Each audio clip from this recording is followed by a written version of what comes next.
Buen día, hermanos, ¿cómo les va? De vuelta un domingo con los estudios y la temática de Romanos. Si tienen sus Biblias, por favor, quisiera que me acompañen en Romanos capítulo 1, desde el versículo 24 al versículo 25. Y de esta manera, por lo cual también Dios los entregó a la inmundicia, a las concupiscencias de sus corazones, de modo que deshonran entre sí sus propios cuerpos, ya que cambiaron la verdad de Dios por la mentira, honrando y dando culto a las criaturas antes que al Creador, el cual es bendito por los siglos de los siglos. Amén.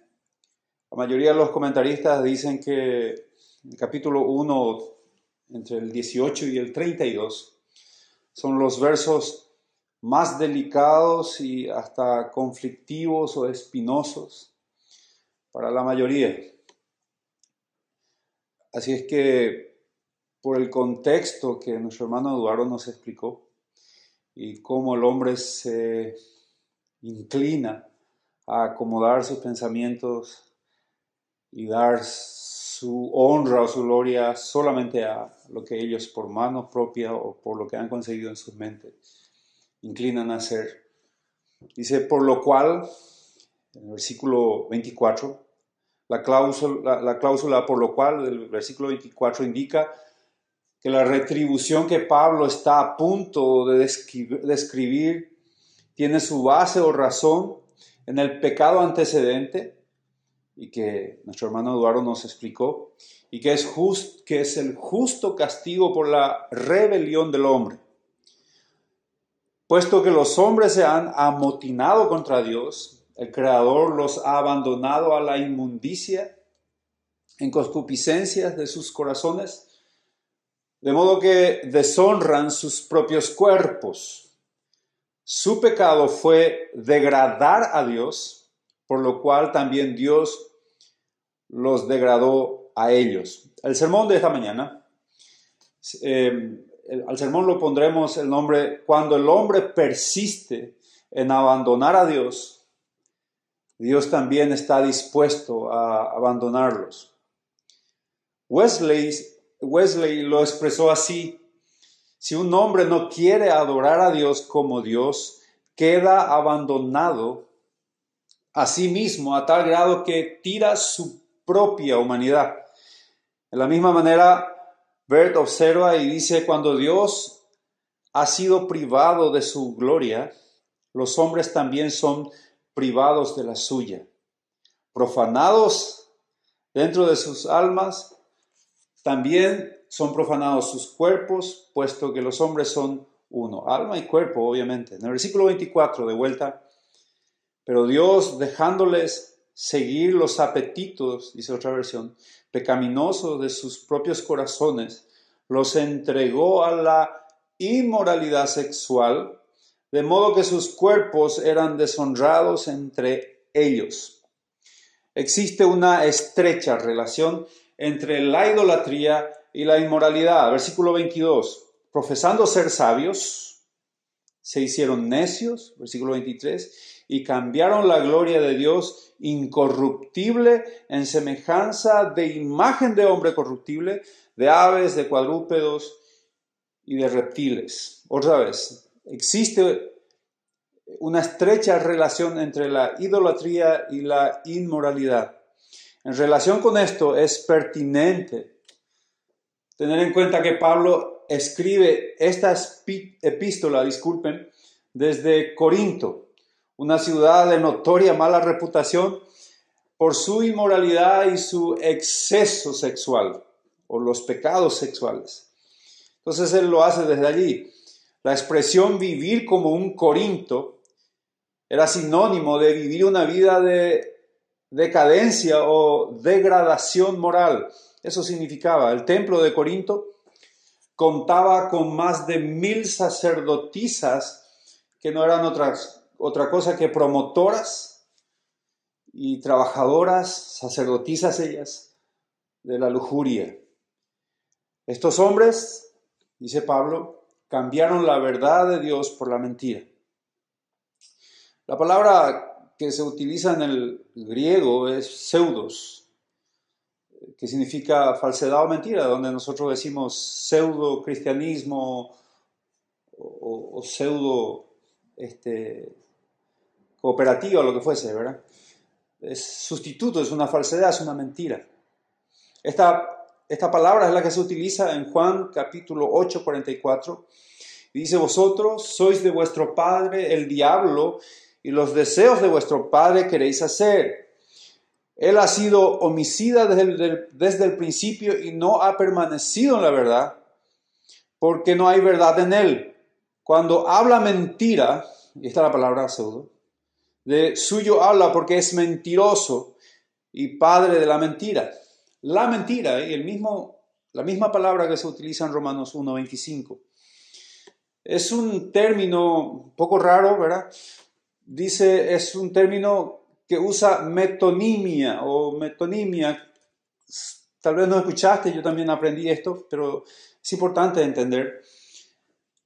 La metonimia o transnominación es un fenómeno de cambio de sentido o cambio semántico, si querés entender así.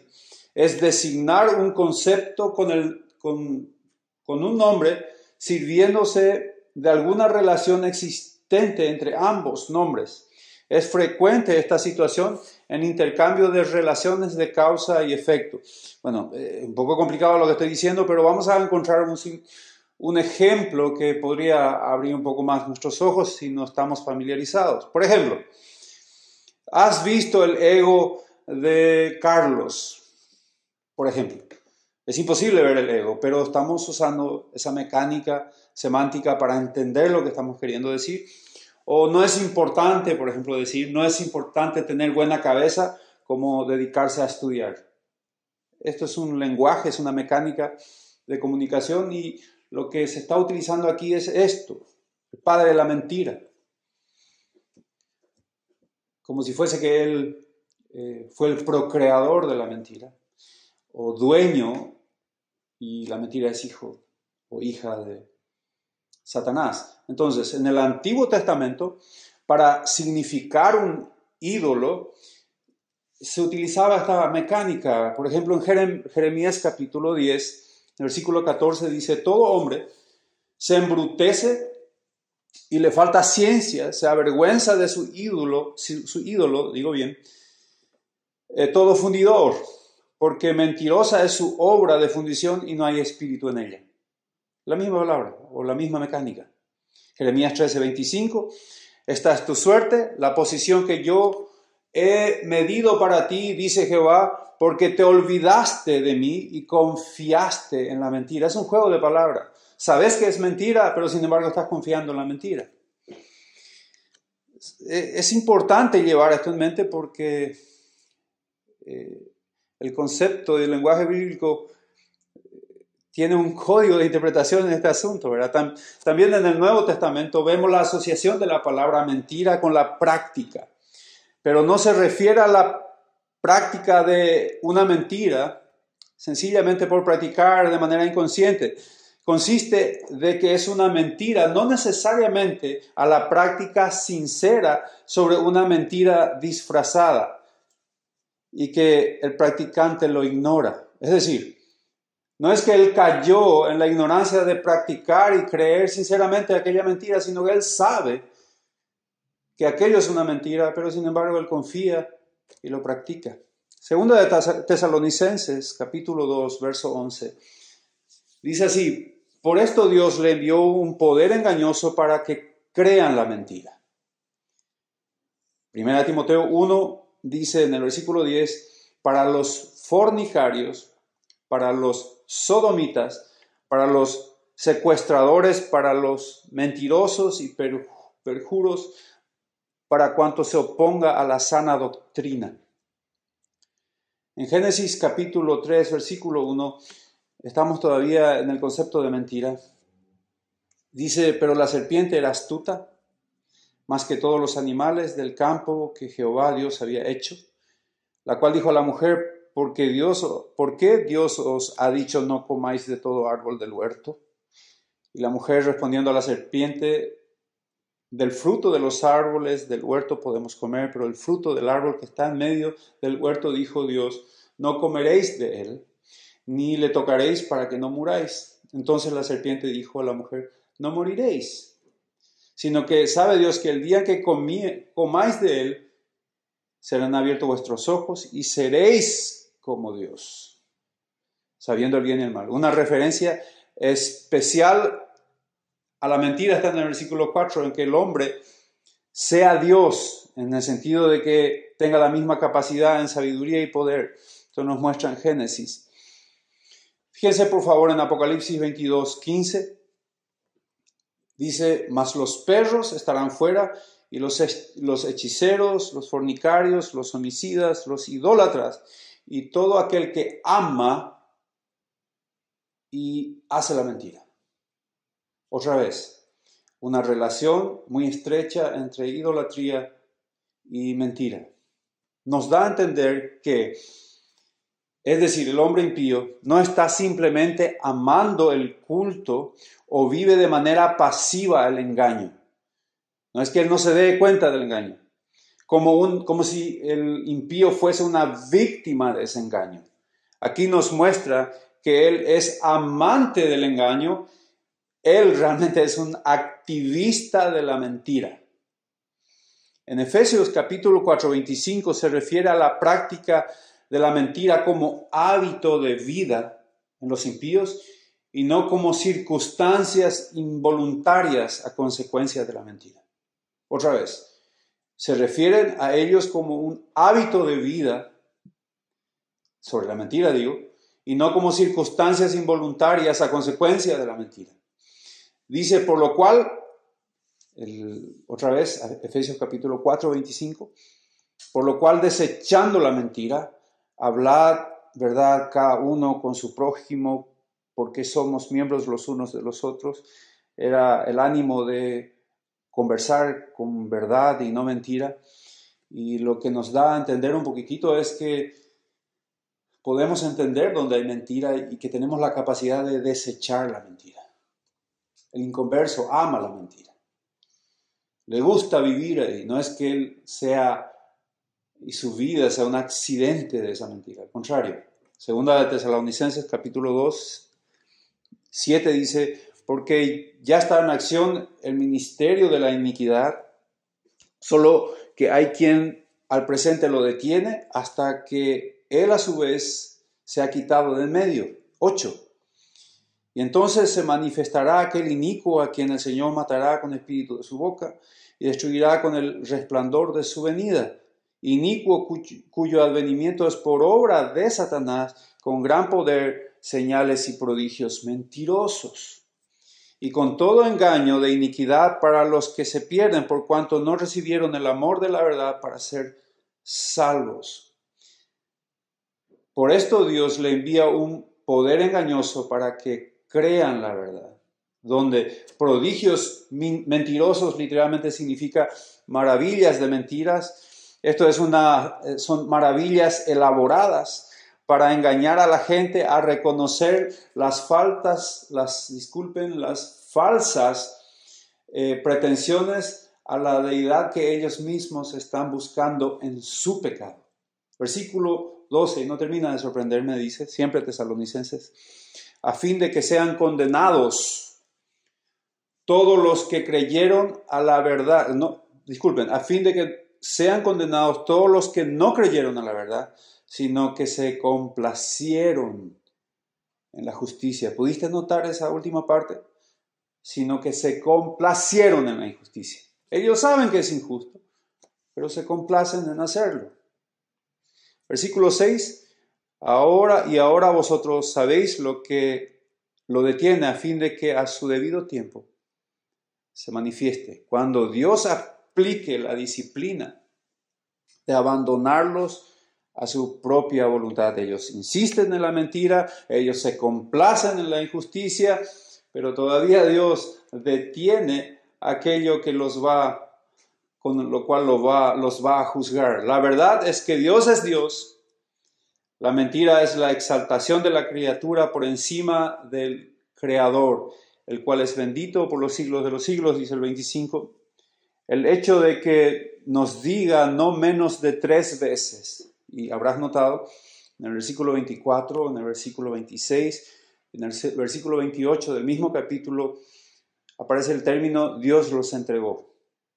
Dios los entregó en el 24, por lo cual también Dios los entregó en el 26, por esto Dios los entregó, y el 28 casi al final, y como ellos no aprobaron tener en cuenta a Dios, Dios les entregó. Es un término muy significativo, 3 veces en un mismo capítulo. En la interpretación de esta asombrosa afirmación se debe evitar los extremos. Una posición extrema en cuanto al término Dios los abandonó sería decir que tan pronto como estos pecados ocurran en la vida de estos impíos, es decir, la idolatría o la inmoralidad, allí en ese mismo instante comenzarán a perecer o a morirse o a sufrir, como si Dios hubiese dicho inmediatamente, cayeron en pecado y ahora perezcan. Esto sería una posición extrema. Eso no es tanto así. Sin embargo, lo que la Escritura enseña respecto a la manera en que Dios trata a los pecadores, en el término la entrega o el abandono, Dios los entregó, el abandono del hombre impío por parte de Dios, existen 2 sentidos, 2 posibles sentidos, dice el doctor John MacArthur, que es muy interesante la manera en que él lo enfoca. El punto 1, el sentido indirecto. Dice, cuando menciona que Dios los entregó, es la sencilla razón que Dios retiró su mano coactiva y protectora y dando libertad a que las consecuencias del pecado tomen el curso destructivo e inevitable en el pecador. Por ejemplo, los pecados como consecuencia pueden destruir matrimonios, hogares, bien lo sabemos, pueden destruir iglesias enteras, pueden destruir corporaciones y empresas, muy buenas amistades, noviazgos prometedores y todo ese tipo de cosas, ¿verdad? Incluso el pecado puede destruir naciones enteras, ciudades, barrios enteros. El asunto es que, y el problema es que de todos estos ejemplos que nosotros estamos diciendo, no siempre llegan de inmediato. Lógicamente al impío, el hombre caído, al hombre natural, si quiere entender de esta manera, no le estresa, no se preocupa por su condición de pecado, a él no le incomoda, sino que el dolor que siente, y no es lo que podrían sentir, insisto, sino que lo que siente en el presente, debido a las consecuencias indeseables y desagradables de eso o de esos pecados, es lo que al pecador le preocupa. A él no le preocupa su condición espiritual o su ofensa día tras día ante los ojos de Dios. Tampoco piensa mucho en las consecuencias posibles, ¿verdad? Alguien dijo que si por cada pecado que cometiésemos, en el mismo momento en que lo cometemos, llegan las consecuencias, es probable que las prácticas de muchos pecados se evitarían. Entonces al inconverso lo único que le preocupa es cómo evadir, cómo esquivar las consecuencias del pecado y el resultado de la promiscuidad, por ejemplo, relacionadas a las enfermedades sexuales o venéreas, y que al inconverso, al impío en sí, de ninguna manera preocupan evitarlas, los pecados del tipo sexual o la promiscuidad en sí. Y lo que menos ellos piensan es evitarla sujetándose a las normas morales de Dios, sino que buscan asistencia, buscan consejos médicos para lidiar o evitar lo desagradable del pecado, de las consecuencias de una enfermedad como de transmisión sexual y lo que conlleva, y no lo lamentable de lo inmoral o de la inmoralidad de ese pecado ante Dice el doctor John MacArthur, a medida que la humanidad en su sofisticación y autosuficiencia se alejan más y más de Dios, Dios les entrega a las consecuencias de su rebelión espiritual y moral en su contra. Fin de la cita. Es verdad que la ira de Dios está reservada para el futuro, pero también es verdad que no toda la ira está reservada para el futuro nomás. Hay una parte, y no porque es una parte es menos dolorosa.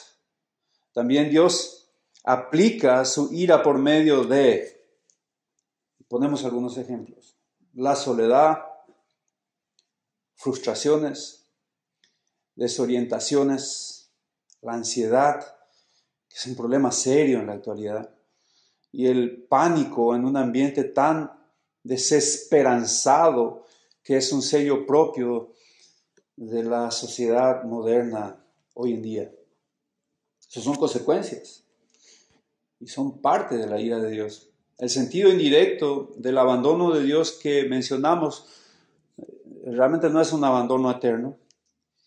Y aquí es donde se ve la maravillosa noticia de las buenas nuevas, el Evangelio, que Dios muchas veces, y vamos a ver a medida que avanza el estudio, permite que el hombre vaya al piso con el fin de entender que necesita del Dios amoroso y que hay un Dios justo que también puede aplicar justicia con todo el enojo santo que pertenece a Dios.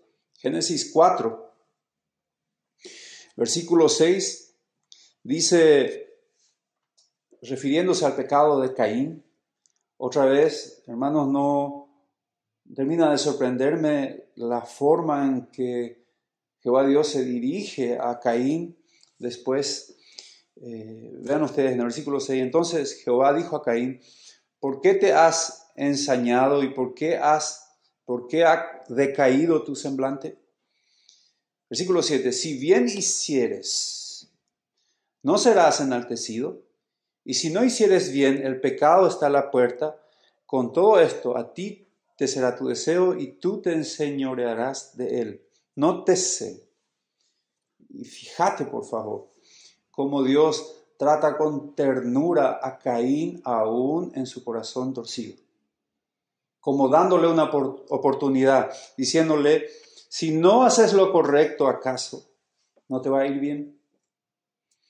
La mujer que menciona Apocalipsis capítulo 2, verso 20, y que es llamada Jezabel, los pecados mencionados en el contexto de Romanos, capítulo 1, parece que se encarnaron todos estos pecados en esta mujer.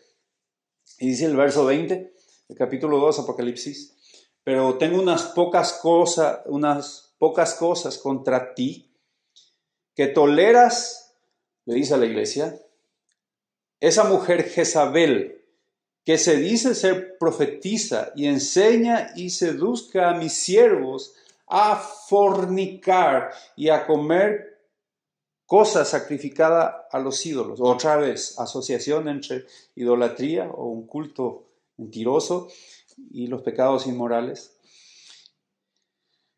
La inmoralidad relacionada entre sí. Con todo, Dios le dio tiempo para arrepentirse. ¿Te fijaste en el versículo 21? Con su idolatría y con su inmoralidad, Dios aún todavía le permite el arrepentimiento. El 21 dice, y le he dado tiempo para que se arrepienta, pero no quiere arrepentirse de su fornicación. No quiere. Las Escrituras registran muchos ejemplos de la paciencia de Dios mostrada a los pecadores.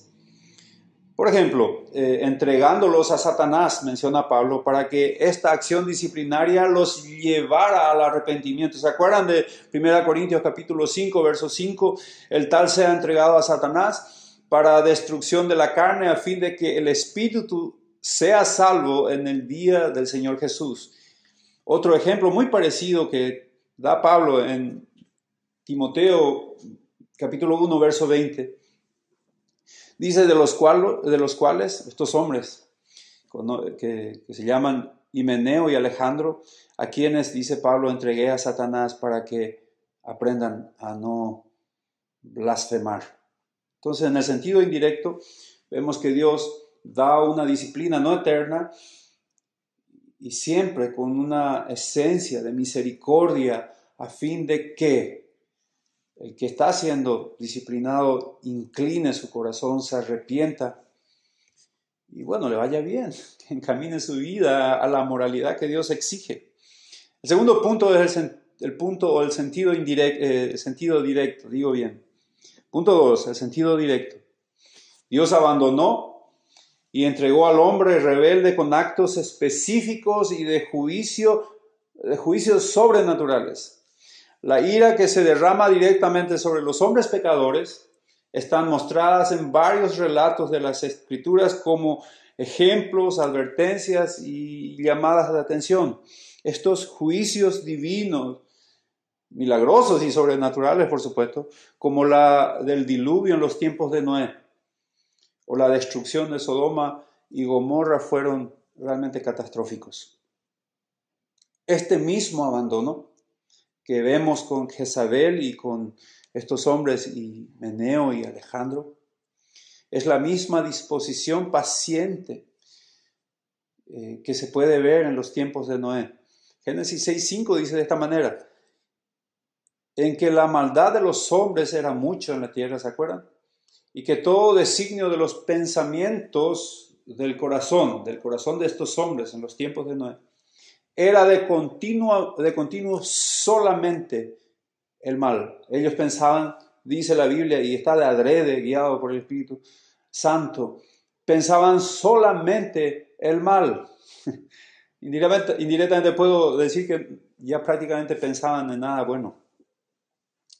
Y sin embargo, 1 Pedro 3, sobre este mismo relato, fíjense en el verso 20, los que en otro tiempo, ahí habla del relato del juicio, el diluvio, desobedecieron cuando una vez esperaba la paciencia de Dios en los días de Noé, mientras preparaba el arca, el cual pocas personas, es decir, 8, fueron salvadas por agua. ¿Pudiste notar de vuelta? Dice, cuando una vez esperaba la paciencia de Dios en los días de Noé. Es una aplicación, es una verdad bíblica. Dios espera pacientemente el arrepentimiento para restaurar aquello destruido. Sin embargo, ellos no pensaron en el bien, solamente pensaban en el mal, y llegó el juicio. Y el hecho de que también con el contexto de Romanos 1 Dios se había revelado a los impíos para que se volviesen a Él, se hace evidente no solo por el contexto inmediato entre el versículo 19 y 21, sino también por lo que dice Romanos ahí en el capítulo 2:15, mostrando la obra de la ley escrita en sus corazones, dando testimonio su conciencia y acusándoles o defendiéndoles sus razonamientos. No sorprende entonces que se haya sugerido que también en Romanos 1, 24 y 26 el abandono divino que vemos es el mismo en esencia que los ejemplos mencionados, y el carácter misericordioso es de entender entonces que este castigo, cuando digo castigo me refiero al término el abandono de Dios, tiene efectos de poder curar. Repito esa última parte. El abandono de parte de Dios tiene efectos de poder curar, aunque parezca contraproducente y medio raro lo que dice. Isaías 19:22 dice: y herirá Jehová a Egipto, herirá y sanará, y se convertirá Jehová y le será clemente y los sanará. Repite 2 veces la misma palabra, los sanará, pero primero tiene que Dios mismo herirá, la misma palabra 2 veces, herirá 2 veces, sanará 2 veces. Él castigará a los hombres con el fin de sanar y restaurar. Dios permite con frecuencia que los hombres se degraden más y más en sus pecados con un fin específico: llevarlos a la desesperación, increíble, mostrándoles la necesidad que tienen de Él. Dios permite con frecuencia que los hombres se degraden más y más en sus pecados. Y vamos a ver que a medida que avanzamos en el estudio, Pablo inclina ya también este tipo de pecado con respecto a la homosexualidad y toda esa degeneración, que no es algo actual, lo fue siglos atrás.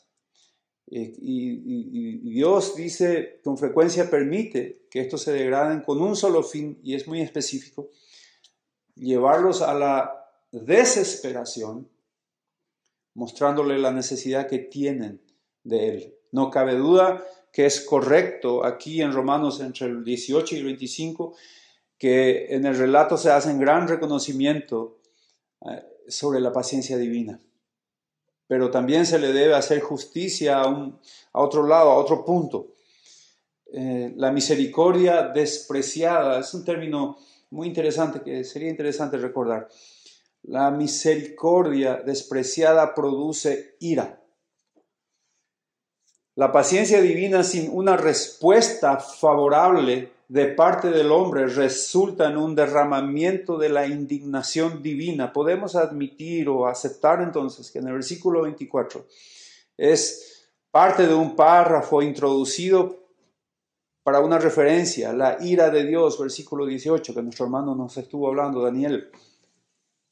Lo que el presente versículo 24 coloca ante nosotros, por lo tanto, es el hecho de que a su debido tiempo, conocido solamente por Dios, entre paréntesis, conocido solamente por Dios, esa ira permite o permitirá que todos los hombres impenitentes sean arrastrados por sus propios pecados al abismo de sus propias pasiones viles. Por una acción positiva de la voluntad de Dios, ellos quedan finalmente abandonados. Por una acción positiva de la voluntad de Dios, el hombre impenitente y pecador, el hombre natural, el necio, ellos quedan finalmente abandonados. ¿Te pusiste a pensar lo trágico de ser abandonados por Dios? Y creo que uno de los castigos más pesados que recibirá el hombre es el abandono eterno de Dios. Al hablar de impureza o inmundicia, en los versos que sigue, en la cual se han sumergido estos pecadores, de modo que sus cuerpos eran deshonrados entre ellos. Y otra vez, esto vamos a hablar si Dios nos da permiso el domingo que viene, que es mencionado, y hay muchas referencias sobre la inmundicia en 2 Corintios 12:21, Gálatas 5:19, 1 Tesalonicenses 4:7. Y solo como referencia, y para darle una dinámica a lo que estamos estudiando, Efesios 5:19, dice versículo 19, los cuales después que perdieron toda sensibilidad, se entregaron a la lascivia para cometer con avidez toda clase de impureza. Estamos hablando de pecados sexuales y todo tipo de inmundicia. Dios finalmente los abandona, permitiéndoles perecer en su propia maldad. Es como si Dios, el término no es que Dios apoya la desobediencia de ellos, ni mucho menos está promoviendo a que ellos pequen. Es que Dios, por la necesidad y porque ellos así lo quieren, Dios muchas veces corrige a los hombres con lo que ellos más desean. Y esta es una muestra. Dios finalmente los abandona de vuelta, permitiéndoles perecer en su propia maldad. ¿Por qué? Porque Dios no obliga a nadie a hacer el mal y mucho menos practicar la mentira. Y el punto principal es que cuando, y este es el término, el título del sermón, es que cuando el hombre persiste en abandonar a Dios, Dios también está dispuesto a abandonarlos.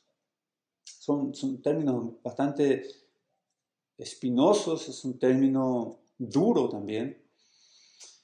Si bien el derramamiento de esta ira en toda su plenitud es un asunto de futuro, escatológico, si querés usar un término técnico, el impío experimenta un adelanto de ello, de esa ira, aquí y ahora.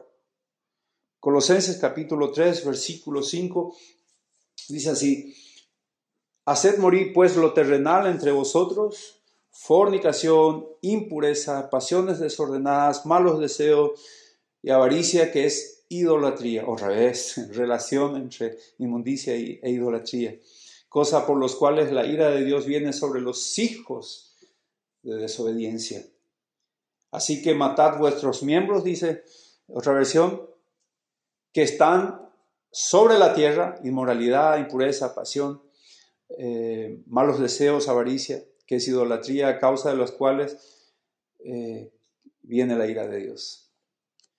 De vuelta, versículo 24, 26 y 28, Dios los entregó, Dios los entrega a su pecado. Cuando somos niños, bueno, no sé si contigo pasó, ¿verdad? Pero varias veces hemos presionado tanto a papá o a mamá para que nos dé permiso en un lugar que ellos, por instinto y cuidado a nosotros, no nos dejan ir, o porque hay un peligro inminente, y ellos en su sabiduría nos protegen, y nosotros con la juventud que teníamos insistimos, y algunas veces hasta evadimos esa orden directa de mamá y papá y vamos, ¿cuántas veces? A la cancha o a la calle o con los amigos. Y mis padres observando cómo yo hábilmente, evadiendo esa mentira, después vengo golpeado, lastimado, y te dicen, y eso es lo que más duele: no quería que te vayas porque te va a pasar esto. Y eso dolía más que posiblemente una regañada o una paliza. Pero se parece un poco, si sirve de ejemplo.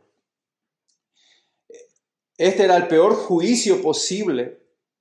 Dios los entregó, me refiero a esto. Es como si Dios estuviese diciendo: dejemos que la humanidad caiga y se salga con la suya. Salmo 81, verso 18, por favor, si te vas a la cita, dice: yo soy Jehová tu Dios, que te hice subir de la tierra de Egipto, y los hace recordar de la redención de la esclavitud.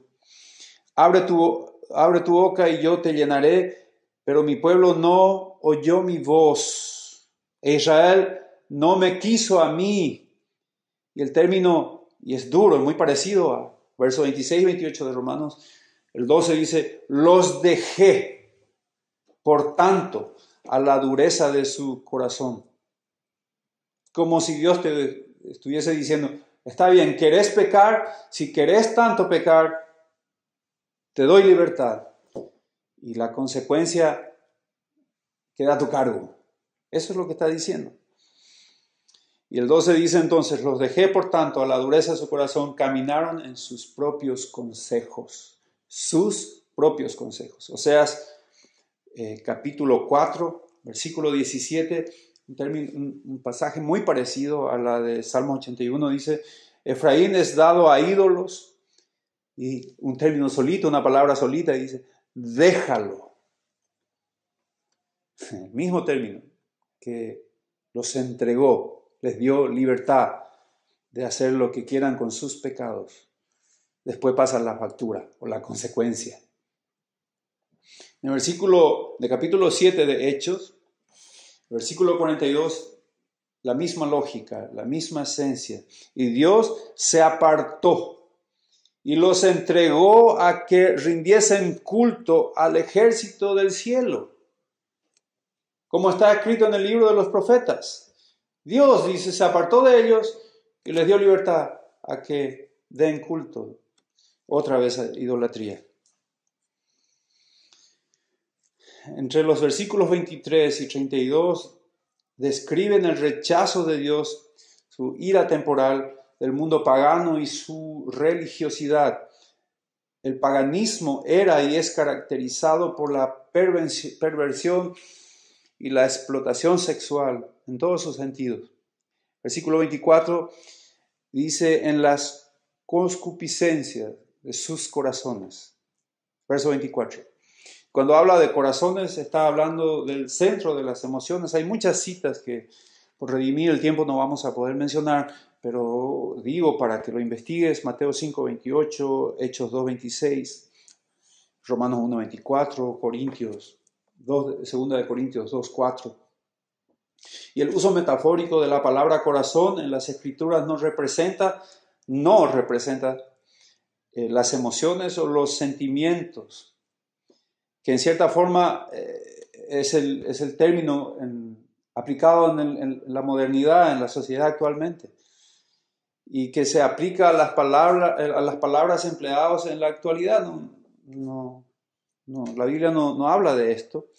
En realidad representa especialmente a la voluntad y a la motivación del hombre. En resumen y en sentido más amplio, representa la naturaleza básica del hombre, su ser y su carácter interno. Si bien la referencia inmediata del apóstol en este pasaje es la idolatría pagana, su referencia final se dirige al orgullo pecaminoso del corazón humano. La mentira es la usurpación idólatra de la criatura sobre la gloria divina. Otra vez, la mentira es la usurpación idólatra de la criatura de la gloria divina. La usurpación tuvo su origen en Satanás o con Satanás, a quien Jesús, así como vimos al inicio del estudio, lo llamó el padre de las mentiras. En el huerto Satanás mintió a Adán y a Eva, prometiéndoles que ellos dos serían independientes de su creador, serían como Dios, y en el sentido de adquirir su misma capacidad en poder y en sabiduría. La voluntad egocéntrica es la esencia de todo pecado. La voluntad egocéntrica es la esencia de todo pecado. En la actualidad y en cualquier estrato social, los consejos y las recomendaciones para las personas es hacer lo que tu corazón te diga. No te reprimas, sé vos mismo, que nadie te diga. Lo que más te enseñan es a no reprimirte, no importa qué es lo que desees. Aunque Satanás, y voy un poquitito a lo que dije antes de eso, no importa a lo que desees, no importa lo que Dios tiene establecido para la vida de cada hombre, acá lo que importa es lo que yo quiero hacer. Y de aquí nace un montón de pecados, el cual se enciende la inmoralidad, la homosexualidad y otro tipo de pecados que van contra el cuerpo mismo. Decía que aunque Satanás los llevó y los tentó a la desobediencia allá en el Edén, y también él es responsable de lo que ocurrió, también de la misma forma Adán y Eva fueron tan responsables de sobreponer sus propios deseos o voluntad como más importante o únicamente importante, y dejando por debajo de sus propios deseos lo que sus corazones decían, la voluntad específica y bien clara de Dios. Otra vez, cuando hablemos, si Dios nos permite el domingo que viene, veremos cómo la homosexualidad sobrepone su propio deseo sobre la voluntad específica y clara de Dios. En el versículo 24, en las concupiscencias de sus corazones, concupiscencia o lujuria es la traducción de la palabra griega epitumia, que probablemente habrás escuchado varias veces, y puede referirse a cualquier deseo.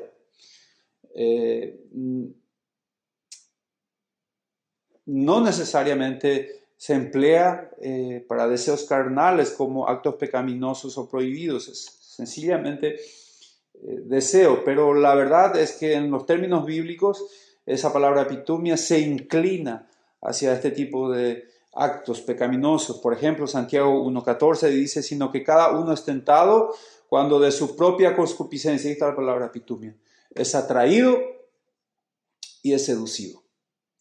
Primera Tesalonicenses 4, verso 4.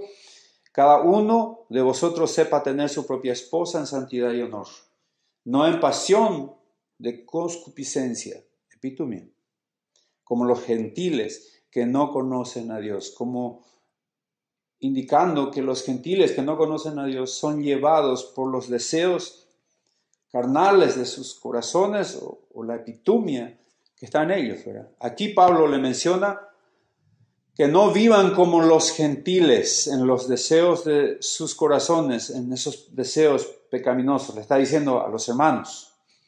Efesios capítulo 2, verso 3, dice así: entre los cuales también todos nosotros vivimos en otro tiempo en los deseos de nuestra carne, haciendo la voluntad de la carne y de los pensamientos. Éramos por naturaleza hijos de ira, lo mismo que los demás. Me interesa mucho recalcar este versículo, hermanos. Pareciera ser que cuando vemos estos versículos solamente pensamos en el hombre natural y el hombre impío y desobediente e impenitente ante los ojos de Dios. Pero Efesios capítulo 2, verso 3 nos hace recordar de que nosotros éramos exactamente ese hombre natural que no conocía a Dios, que se oponía a Dios y que éramos esclavos del pecado, los deseos de nuestra carne o los deseos de nuestros corazones. Sin embargo, fuimos rescatados por su gracia y esto es el Evangelio aplicado a nuestras vidas. Verso 24, por lo cual también Dios los entregó a la inmundicia en las concupiscencias de sus corazones, de manera que deshonrasen entre sí sus propios cuerpos. Denota la suciedad moral, esta palabra inmundicia. La palabra es acatarsia. No conozco mucho de griego, pero por si a alguien le interesa, lo menciono para investigarlo. Y denota otra vez una suciedad moral. Gálatas 3:5 dice: haced morir pues lo terrenal en vosotros, fornicación, impureza, pasiones desordenadas, malos deseos y avaricia, que es idolatría. Romanos 1:24, Efesios 4:19, Primera Tesalonicenses 2:3 sugiere el hecho de que la sensualidad y las falsas doctrinas están frecuentemente asociadas. Romanos 6, el capítulo 6, verso 19, dice lo siguiente: hablo como humano por vuestra humana debilidad, que así como para iniquidad, presentasteis vuestros miembros para servir a la inmundicia y a la iniquidad, así ahora para santificación presentad vuestros miembros para servir a la justicia. Segunda de Corintios 12, y el mismo ánimo. Esto éramos esclavos, poníamos nuestro cuerpo, nuestro ser a disposición de lo que era en ese entonces nuestro amo, el pecado, inclinado a todo tipo de pecados, tal vez de inmundicia o no, pero sí había una realidad, y es que éramos esclavos, incapaces de libertarnos por nosotros mismos del pecado en sí. Segunda de Corintios capítulo 12, 21, que cuando vuelva, dice Pablo, hace una referencia de su retorno, me humille Dios entre vosotros y quizás tenga que llorar por muchos de los que antes han pecado y no se han arrepentido de la inmundicia, fornicación y lascivia que han cometido. La conclusión irreparable e indescriptible del pecado es su negación a amar la verdad y su disposición a creer la mentira. Muy interesante. La conclusión irreparable e indescriptible del pecado es su negación a amar la verdad y su disposición a creer la mentira. Conozco a alguien a quien estimo mucho, que él entiende que la única manera, entiende, o consciente por lo menos, que la única forma de tener redención es por la sangre de Cristo. Pero cuando le digo que es necesario el arrepentimiento y reconocer que Dios, aparte de ser Salvador, es Señor al cual debemos sujetarnos. Él neciamente dice, hasta acá llega mi conversación contigo, porque a partir de aquí las conversaciones o los términos son muy teológicos y la verdad no comprendo bien. Y usa una forma olímpica de evadir la realidad que está ante sus ojos. Entonces, la conclusión irreparable, otra vez, indescriptible del pecado es su negación a amar la verdad. Esto equivale a ser condenado para siempre. El resultado de la inmundicia voluntaria e insolente de este pecado los lleva por la mentira, honrando y dando culto a las criaturas antes que al Creador. 25, verso 25, otra vez. Ya que cambiaron la verdad de Dios por la mentira, y acá está honrando, me gustaría resaltar, honrando y dando culto a las criaturas antes que al Creador, el cual es bendito por los siglos de los siglos. Amén. Dice, la sociedad actual, y estoy hablando de dar honra,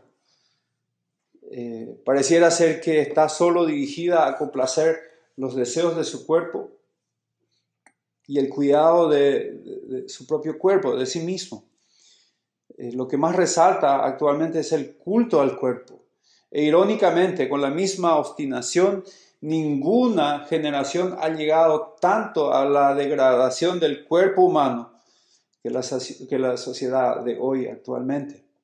Evidentemente, Pablo ya está adelantando sus palabras al desatino de los pecados sexuales que vamos a ver en los versículos 26 y 27, para referirse posteriormente a todo tipo de desorientación sexual y una necedad que promueve y trata de justificar la homosexualidad. En fin, me estoy saliendo del punto. Vamos a la trágica ironía de que la misma sociedad que glorifica el cuerpo y al hombre como Señor, el yo como Señor, yo soy el Señor de mi propia vida. Esta es la sociedad que no muestra ningún respeto a la vida y al cuerpo mismo. Pecados que son exigidos como derechos mismo de uno. Por ejemplo, el aborto. El aborto es considerado como un derecho y es manifestado en la calle, públicamente. Otra vez, vamos seguramente a hablar de esto.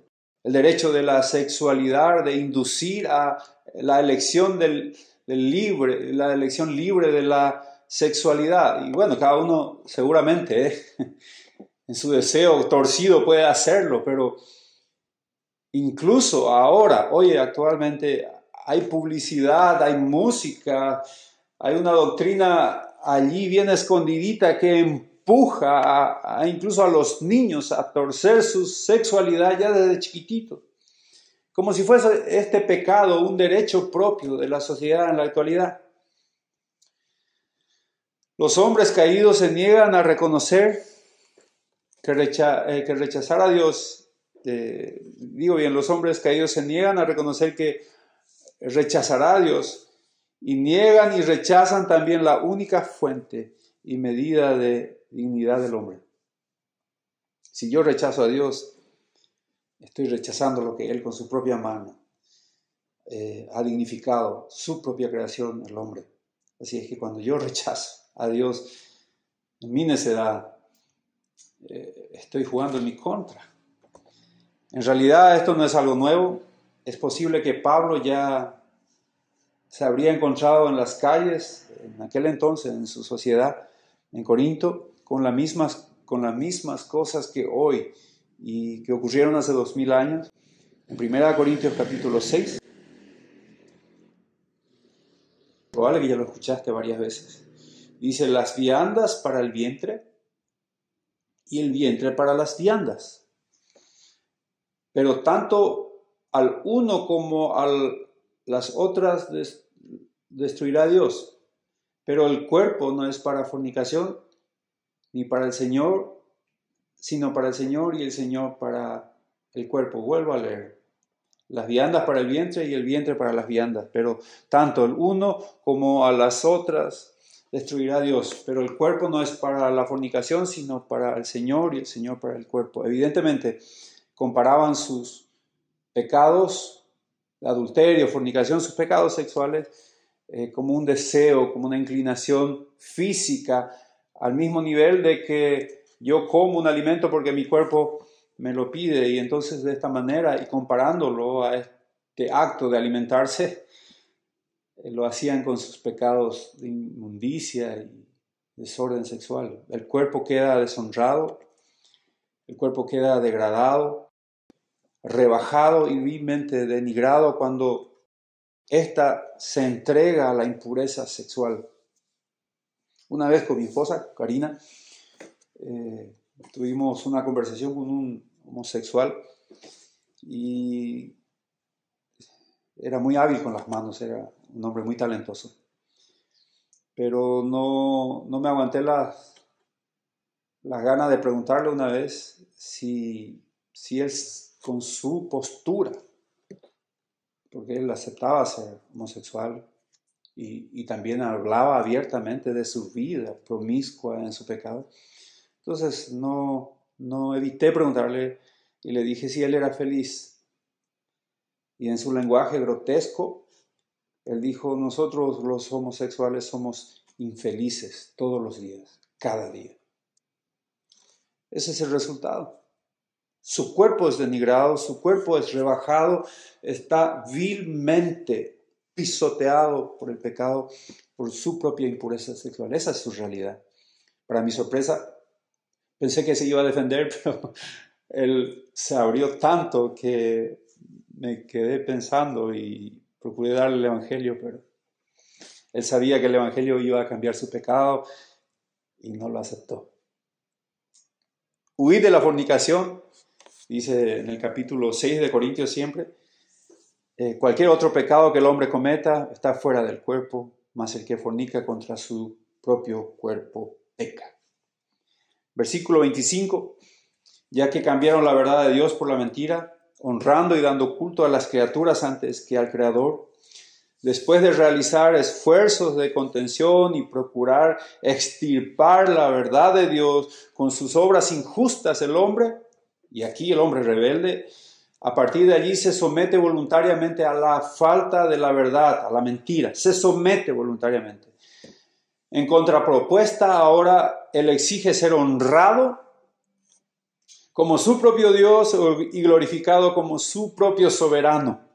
Isaías 44:18 menciona: no saben ni entienden porque cerrados están sus ojos para no ver y su corazón para no entender. No discurre para consigo, no tiene sentido ni entendimiento para decir: parte de esto quemé en el fuego y sobre sus brasas cocí pan, asé carne y lo comí. Haré del resto de él una abominación. Me postraré delante de un tronco de árbol. De ceniza se alimentará su corazón.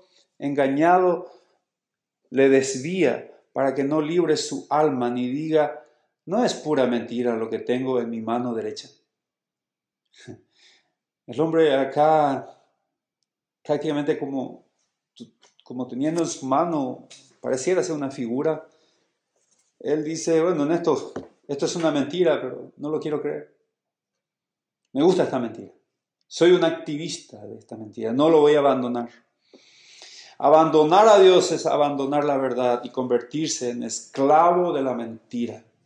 Jeremías 14:25 dice: esta es tu suerte, la porción que yo he medido para ti, dice Jehová, porque te olvidaste de mí y confiaste en la mentira. Toda apostasía es el fin de la capacidad moral y trae la total desintegración moral y espiritual. La naturaleza religiosa del corazón humano es tal que si el hombre no adora al Creador, inevitablemente servirá a las criaturas. En cuanto a esta verdad, Pablo continúa diciendo: honrando y dando culto a las criaturas antes que al Creador. viendo y acabando de señalar la absurda necesidad y la absurda maldad, terminaron entregando culto a imágenes sin vida hechas por ellos mismos. Notando Pablo, el apóstol, que ni el propio individuo puede darse cuenta de lo que su propio corazón engañoso le está seduciendo, llevándole presos a ellos mismos por su mentira. Pablo, al final del versículo 25, prorrumpe con una doxología que era propio y habitual de la cultura judía, y él alega ante tanta mentira absurda y torpe a la vez, sobre el carácter más evidente que desde niño entendemos, incluso por nuestro sentido común podemos comprender como una reacción, Pablo, como una reacción alérgica, reacciona en contra del ultraje a Dios, y Pablo dice: al verdadero Dios y Creador, el cual es bendito por los siglos de los siglos. Amén. Ya que cambiaron la verdad de Dios por la mentira, honrando y dando culto a las criaturas antes que al Creador, y otra vez Pablo reacciona con una doxología, otra vez digo, como una reacción en contra del ultraje a Dios, el cual es bendito por los siglos de los siglos. Dios está dispuesto a abandonar a aquellos que abandonan a Dios. Que el Señor produzca en nuestra mente cambios y en nuestro corazón de comprender, valorar de dónde Dios nos ha sacado para su gloria. Vamos a orar, hermanos. Señor, muchas gracias por tu palabra. Señor, gracias por tu misericordia. Señor, nos sacaste del fango del pecado. Allí, Señor, entorpecidos, allí, Señor, enredados, seguramente nuestra forma de pensar, y nos miraste y nos sacaste, nos lavaste, nos hiciste tus hijos. Señor, gracias por tu palabra. Gracias porque nos das a mostrar cómo es tu ira, ese enojo santo que todos los días se enciende contra todo pecador. Tu paciencia, tu misericordia, la manera en que nos amas, no permaneciendo callado de aquel lado de la eternidad, sino que nos das tu palabra escrita, tu voz misma, capaz de cambiar hasta la mente más complicada y el corazón más torcido. Señor, sigue actuando en nuestras vidas para que nosotros, Señor, en todo momento te obedezcamos y glorifiquemos tu nombre, Señor, con esa vida transformada por tu gracia. Te oramos en Cristo Jesús. Amén.